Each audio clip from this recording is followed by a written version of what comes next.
Hello, welcome to Native Yoga Center. Today, yoga for psoas.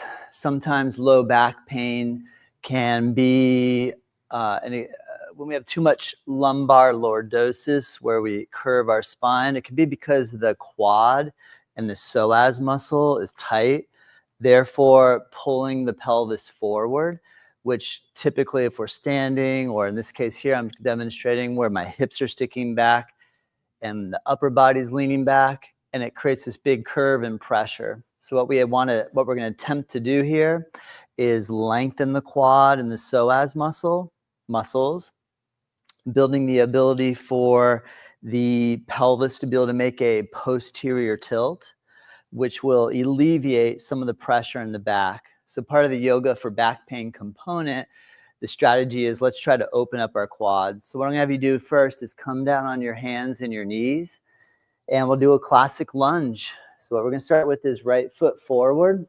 And so with right foot forward and left knee on the floor, bring both hands onto the ground. If you have a hard time bringing your hands on the floor, place blocks underneath your hands. Lunge forward into the bend of your front knee, in this case, your right knee. And this way, what we're doing is consciously stretching the psoas major. The psoas muscle is your deepest hip flexor muscle. It attaches onto the transverse processes on the lower lumbar vertebra, and it comes down deep into the body, deep in the body, and attaches down onto the femur, the thigh bone. There's three main components of the psoas. It can be broken into the psoas major, psoas minor, and the iliacus. But typically, all three of those muscles are what are clumped into what's considered the psoas muscle. We also have attachment site of some of those on the iliac crest of the pelvis, the pelvic bone here on the back, traveling deep, again, in the anterior of the body, but deep down, close to the core. And so it can get really tight. And again, this tightness is what can cause some back pain. And so what I want you to focus on, though, while you're here in a lunge, is try to not do more back bending while you're working on opening the psoas. Try lean the body forward and pull your belly in while you attempt to apply pressure into the front of the hips, moving forward and down. So instead of approaching it from back here, let your body relax forward, draw the belly in, and then work into your lunge. Okay, switch sides, bring your right leg back and take your left leg forward, and do the same thing on this side. Lunge forward into the bend of your front knee, which in this case is the left knee. I'll turn this side this way so that my right hip will be towards you.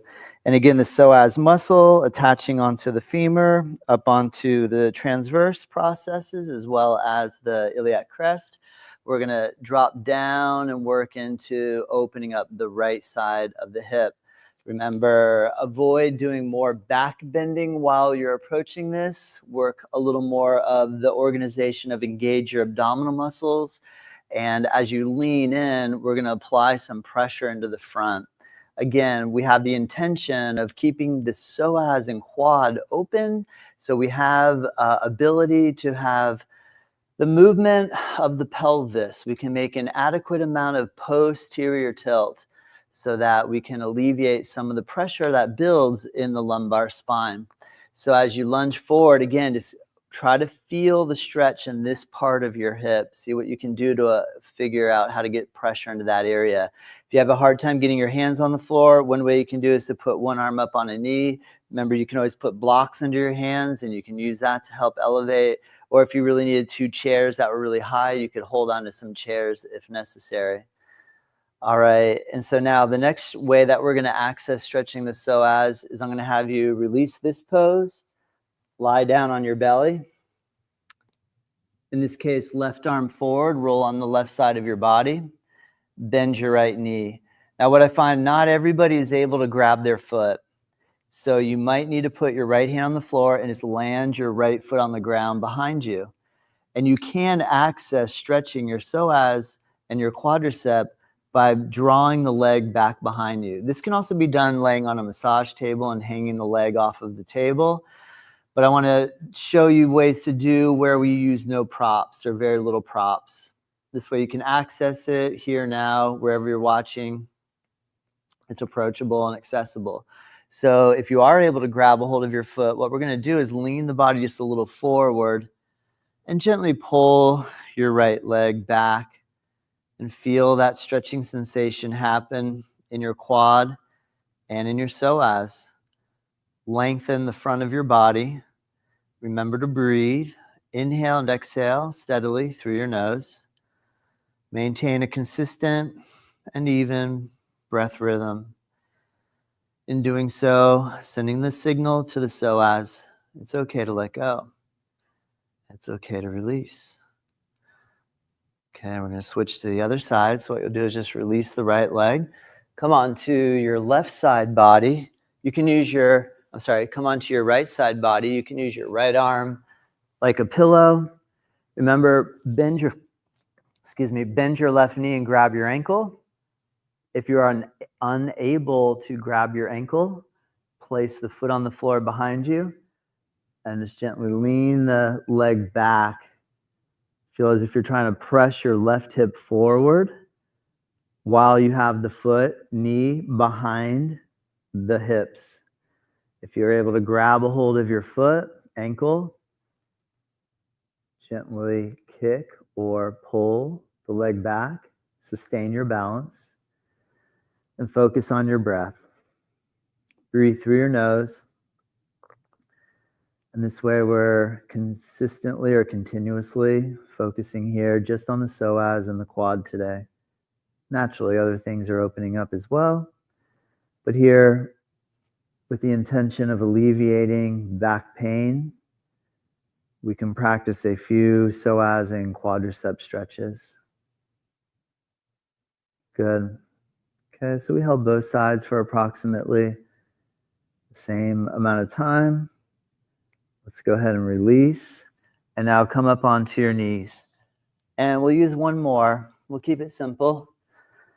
And what we're going to do here is we're going to imitate camel pose, but not really go into full camel pose. Full camel pose does stretch the psoas quite well. However, we are being mindful of excessive pressure on the spinal column.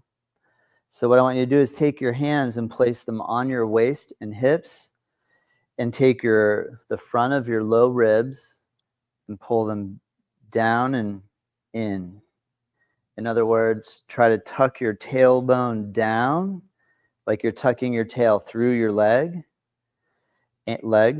and shortening the distance of your front of your pelvis and your lower ribs. They're getting closer together.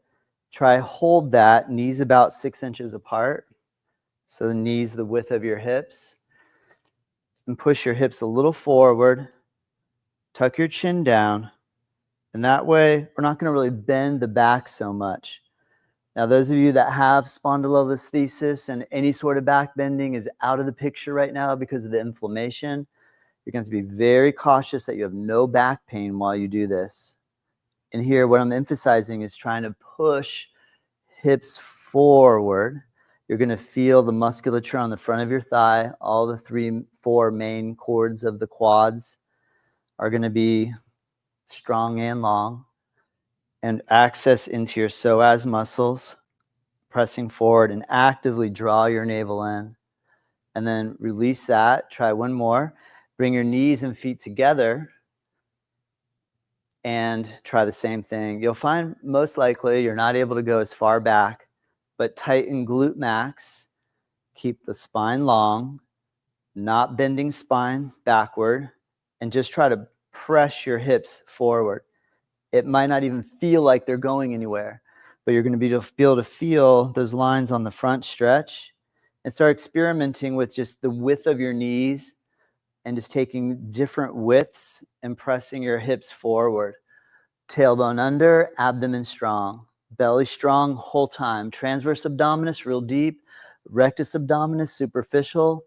Squeeze those nice and firm so you're not just collapsing into your back, and press your hips and thighs forward. Good. So this routine just can be repeated over and over again. Right leg lunge, left leg lunge, side lay, like a standing bow laying on your side, side lay, like a standing bow laying on your side, and a psoas camel, camel psoas. So again, not camel back bend, camel legs, hips forward.